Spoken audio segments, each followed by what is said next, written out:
Salam sejahtera bersama saya Nevin Majil dalam 15 minit MMTV edisi 16 Februari 2023. 3 buah kementerian dan 4 jabatan persekutuan dikesan melakukan kehilangan, kerugian wang awam, pembayaran tidak teratur dan pembaziran melibatkan jumlah keseluruhan sebanyak 158.08 juta ringgit. Laporan Ketua Audit Negara 2021 mendedahkan kementerian yang terlibat adalah Kementerian Pertanian dan Industri Makanan (MAFI), Kementerian Komunikasi dan Multimedia (KCOM) dan Kementerian Pertahanan (MINDEF).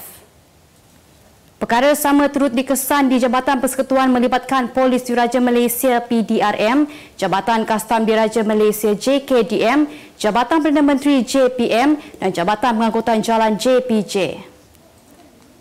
Ketua Audit Negara Datuk Seri Nik Azman Nik Abdul Majid berkata, pengauditan pematuhan telah dilaksanakan terhadap 3 kementerian dan 4 jabatan persekutuan dengan jumlah semakan audit 1.12 juta bilion ringgit.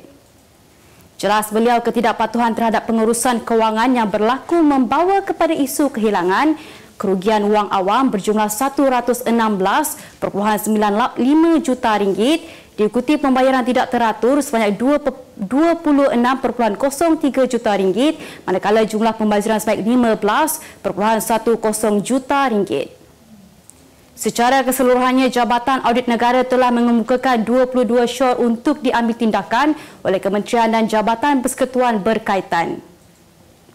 Selain itu, laporan Ketua Audit Negara yang diterbitkan hari ini turut mendedahkan pembaziran bagi pengurusan pembangunan Putrajaya sebanyak 812.91 juta ringgit. Nik Azman berkata pembaziran itu melibatkan penangguhan projek monorel sebagai tulang belakang sistem pengangkutan di Pusat Pentadbiran Kerajaan Persekutuan berjumlah 797.18 juta ringgit, termasuk penyelenggaraan terowong pengangkutan awam itu bernilai 2.16 juta ringgit.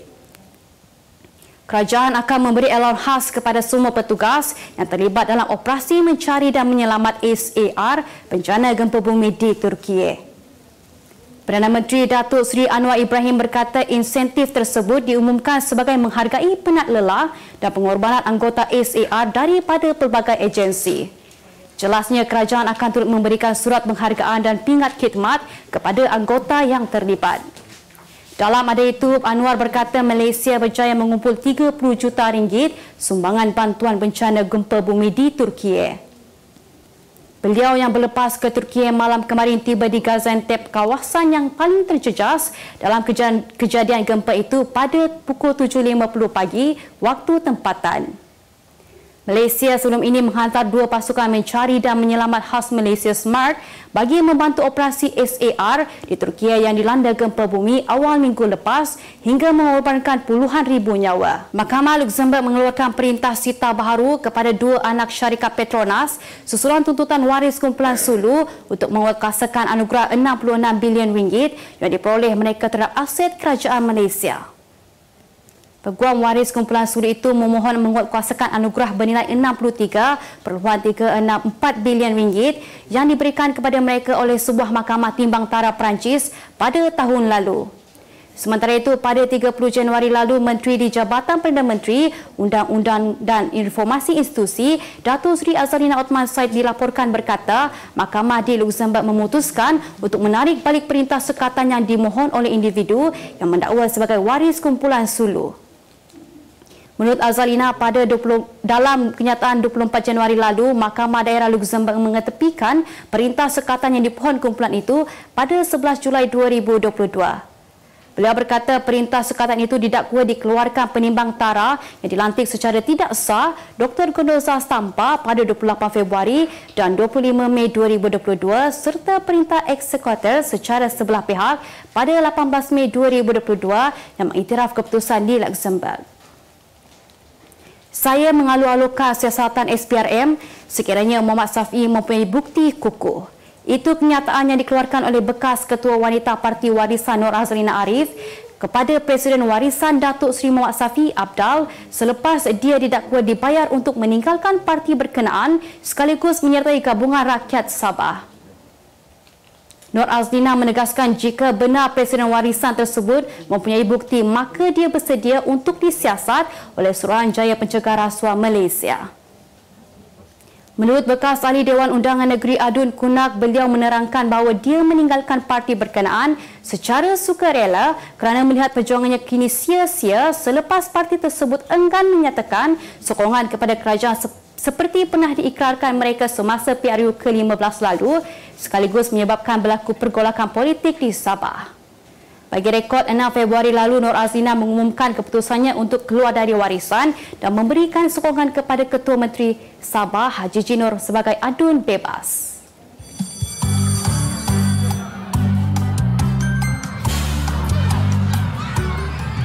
Mama kami sudah pulang, mana janjinya? Jujur ada yang enak. Anak-anakku yang pintar ini mama buatkan. Jujur ada yang enak. Jujur ada kesukaan kami, enak dinikmati sepanjang hari.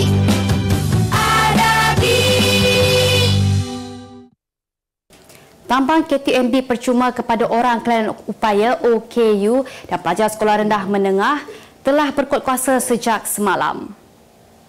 Perkhidmatan percuma yang dipenalkan menerusi inisiatif My Rail Life itu boleh digunakan tanpa had bagi perkhidmatan KTM komuter sektor Lembah Kelang, Utara dan perkhidmatan shuttle Timuran. Menteri Pengangkutan Anthony Loke Siu-Fuk berkata selain memberi manfaat kepada pelajar sekolah dan OKU, PAS percuma itu dapat meringankan beban kewangan ibu bapa selaras dengan hasrat kerajaan untuk mengawal kos sara hidup. Tambahnya, pelancaran PAS My Rail Life ini boleh digunakan antara stesen mula dan stesen destinasi yang dicatatkan serta boleh digunakan tanpa had dalam tempoh sahguna yang ditetapkan. Seorang lelaki mengalami kerugian sebanyak RM150,000 selepas disamun di hadapan bank di Jalan Berserah, Kuantan kira-kira jam 2.40 petang semalam. Menerusi sebuah video yang berdurasi 2 minit 51 saat yang tular di media sosial, mangsa yang berusia 41 tahun tersebut dilihat terbaring di lokasi kejadian selepas kepalanya diketuk menggunakan sebuah topi keledar. Ketua Polis Daerah Asisten Komisioner Wan Muhammad Zahari Wan Busu berkata pihaknya mengesahkan kejadian tersebut dan siasatan awal mendapati mangsa disamun oleh dua lelaki yang menaiki sebuah motosikal ketika berada di hadapan bangunan bank tersebut. Tegasnya lagi, pihak polis masih berusaha mengesah suspek dan orang ramai dinasihatkan agar tidak membuat sebarang spekulasi yang boleh mengganggu siasatan pihak polis. Kita beralih ke berita dunia. Malang tidak berbau apabila sebuah helikopter tentera Amerika Syarikat terhempas di Madison County, Alabama pada petang Rabu dan mengorbankan 2 kru di dalamnya. Agensi Penguatkuasaan Undang-Undang Alabama dalam satu kenyataan berkata kemalangan itu berlaku di Lebuh Raya 53 di Madison County berhampiran sempadan Alabama dan Tennessee. Pesawat itu, sebuah helikopter Black Hawk UH-60 dilaporkan milik pengawal kebangsaan Tennessee, sedang dalam misi latihan rutin ketika ia terhempas.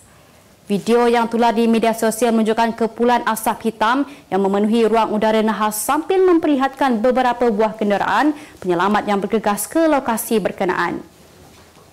Pejabat Syarif Daerah Madison berkata tiada mangsa yang terselamat dan punca nahas kini dalam siasatan. David Malpass mengumumkan akan meletakkan jawatan sebagai Presiden Bank Dunia pada akhir Jun ini menerusi laman media sosial rasminya semalam. Menurut kenyataan Bank Pembangunan di Washington, Malpass 67 tahun akan berundur pada 30 Jun ini selepas mengetuai kumpulan itu selama lebih 4 tahun. Malpass berkata 4 tahun yang lalu adalah antara yang paling bermakna dalam kejayaannya dengan banyak kemajuan dicapai, namun beliau memutuskan untuk meneruskan cabaran baharu. Tambahnya lagi, ketika negara membangun sedang berhadapan dengan pelbagai krisis, beliau berbangga kerana Bank Dunia bertindak balas dengan pantas, berskala serta berinovasi dalam menyelesaikan isu tersebut.